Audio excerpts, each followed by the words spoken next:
Hello everyone, এটা হচ্ছে কি 15 ডিসেম্বর রাতের ভ্লগ। কারণ হচ্ছে 16 ডিসেম্বর রিমি অ্যান্ড শুভদীপদার বার্থডে, তো সেটার জন্য আমরা টুকটাক ডেকোরেশন করছিলাম আমি, চৈতালি অ্যান্ড দেবো মিলে। আমরা এতক্ষণ ধরে ডেকোরেশন করেছি গাইস। এই হলো কেক, চলে এসছে। তো প্ল্যানটা বেসিক্যালি শুভদীপদারই ছিল, আমরা শুধু একটু হেল্প করে দিয়েছিলাম।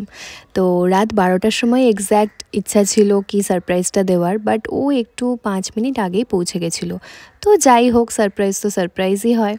আশা করছি রিমি এই বিষয়ে কিছুই জানতো না, একেবারেই ও সারপ্রাইজড হয়ে গেছিলো, লাইক এটা কি হলো এরকম একটা ব্যাপার। তো যাই হোক, আর আমাদের দেখে তো আরোই সারপ্রাইজ ছিল কি মানে আমাদেরও কোনোভাবেই আর কি ভাবতেই পারিনি কি আমরা ওখানে থাকবো সবাই। আর সোমেরও বিয়ে বাড়ি ছিল, সোমকেও এক্সপেক্ট করেনি কোনোভাবেই। যাই হোক, এবার ওর মুখ থেকেই শুনি ওর কেমন লাগলো।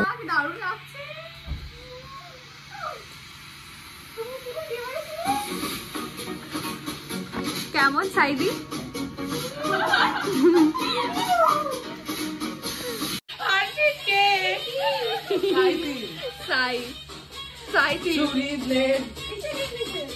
এটা দিদু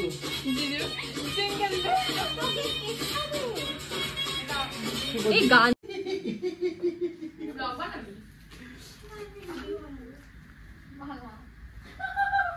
ওর মুখ পেছন আরে কে রে? দেখ বাবা happy birthday to you, happy birthday to you.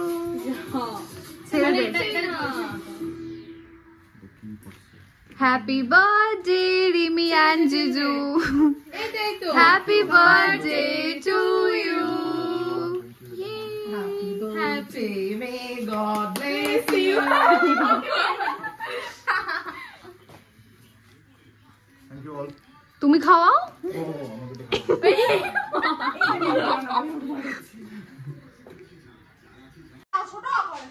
বাবা দেখাই গেল না।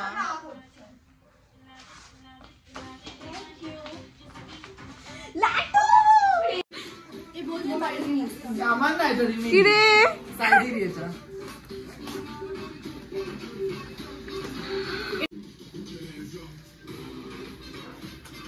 পিঠা পার্বণ চলছে।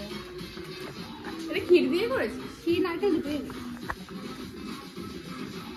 সেই একটা ওর ফটো তোলা শুরু হয়ে গেছে। এই যে ফটোগ্রাফার বাবা বাতি, দেখ গোপাকে পুরো একটাকে ওকে ধরে দিয়ে দে। অলরেডি বিয়ে বাড়ি থেকে 6টা মিষ্টি খেয়ে এসেছে, ঠিক আছে?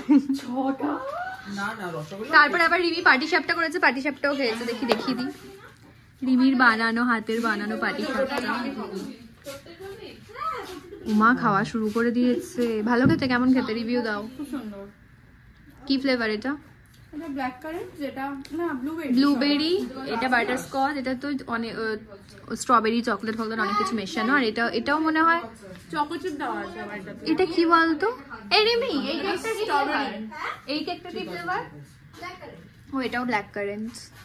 ওকে, বসে এখন কি খাচ্ছে? পিঠা খাচ্ছি। পিঠা। মাঝ রাতে একটা পিঠা। মাঝরাত বসে পড়েছে। কি বাবা, আমাদের খাবার চলে এসেছে। এখানে কি কি আছে বল? মিক্সড ফ্রাইড রাইস, এটা নুডলস, এগুলো হচ্ছে চিকেনের কিছু একটা আছে, ফিশ আছে একটাতে, চিকেনের একটা আছে। আর এইটা হচ্ছে কি বেবি কর্ন।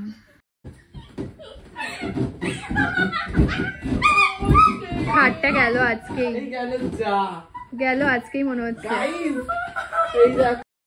গাইস, এটা কার কাণ্ড? চৈতালির কাণ্ড। কেন না, আমি ওকে খুব ভালো করে ছবি তুলে দিয়েছি তাই। কি জঘন্য মুখ নিয়ে চলে এলো। যাই হোক, কখনো না, এই যে নাকি আমি ওকে ভালো ছবি তুলে দিয়েছি তার জন্য।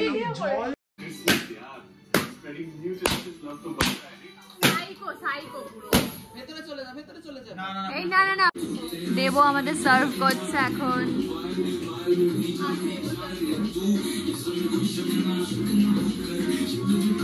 আমার কপিরাইটটা পড়লো বলে। গুড মর্নিং গাইস, তো সকাল হয়ে গেছে এখন, ওরা সবাই ঘুমাচ্ছে। কালকে রাতে সেরকমভাবে আমাদের কারোরই ঘুম হয়নি, মোটামুটি ঘুমাতে ঘুমাতে 6টা বেজে গেছিলো। তো এখন 11টা বাজে, আমি উঠে পড়েছি, চৈতালি বাড়ি চলে গেছে, বাকিরা সবাই ঘুমাচ্ছে। তো আমি ব্লগটা এখানেই এন্ড করছি। ভালো লাগলে please like, comment, share and subscribe করতে ভুলো না। বাই।